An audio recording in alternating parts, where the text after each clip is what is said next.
बिस्मिल्लाहिर्रहमानिर्रहीम। अस्सलामु अलैकुम वरहमतुल्लाहि वबरकातुहू। उम्मीद करती हूँ कि आप सभी खैर वाक़े से होंगे। अल्हम्दुलिल्लाह मैं भी बिल्कुल ठीक ठाक। आज की वीडियो का आगाज़ हम इस दुआ से करते हैं। अल्लाह सुब्हान व तआला से दुआ है कि मुझे और आपको रमज़ान की कदर करने वाला बना, हमें नमाज और तरावीह की मोहब्बत अता फरमा और हमारी छोटी सी कोशिश को भी कबूल फरमा। आमीन सुम्मा आमीन। आज का सवाल बहुत सी बहनों के दिल में होता है, क्या ख़वातीन के लिए तरावीह पढ़ना ज़रूरी है या फ़र्ज़ है और सही तरीका क्या है? तो आज हम इसी के बारे में बात करेंगे, तो वीडियो में आखिर तक ज़रूर रहेगा। इंशाअल्लाह इन सवालों के जवाब हम सही तरीके से देने की कोशिश करेंगे। देखिए, तरावीह फ़र्ज़ नहीं बल्कि सुन्नते मुक्कदा है। इसका मतलब अगर पढ़ लें तो बहुत बड़ा सवाब है और अगर किसी वजह से न पढ़ पाएँ तो गुनाह नहीं, मगर अगर आप ठीक ठाक है तो आपको पढ़ना ज़रूरी है।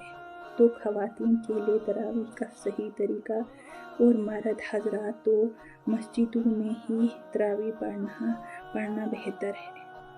ख़वातीन घर पर अकेली भी तरावीह पढ़ सकती है, 2-2 रकात करके जितनी आसानी हो उतनी पढ़ें। ज़रूरी ये है कि दिल से सुकून से अल्लाह के लिए पढ़ा जाए।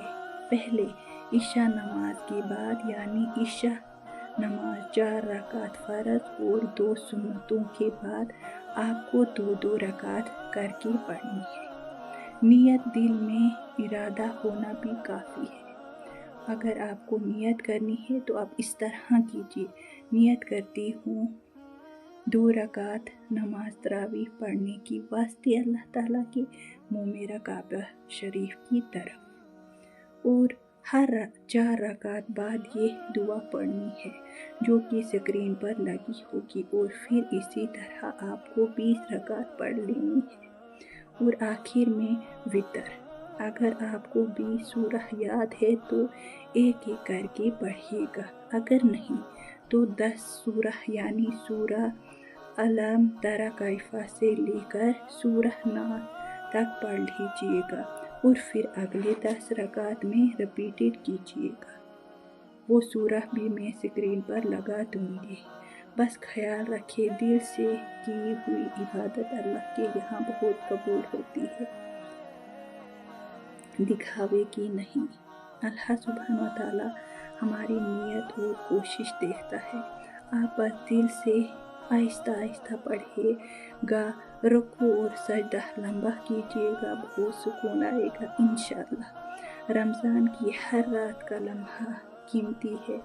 तरावीह हमें कुरान से, अल्लाह से और अपनी रूह से जोड़ देती है। या अल्लाह, इस रमज़ान हमें अपनी इबादत का मज़ा चखा दे, हमें नमाज और तरावीह का पाबंद बना दे और हमारी इबादत को कबूल फरमा। आमीन सुम्मा आमीन। उम्मीद करती हूँ वीडियो अच्छी लगी होगी, तो एज़ ए सदका जारिया अपने प्यारों के साथ ज़रूर शेयर कीजिएगा। Video like, channel subscribe. जज़ाकल्लाह खैर। अस्सलाम।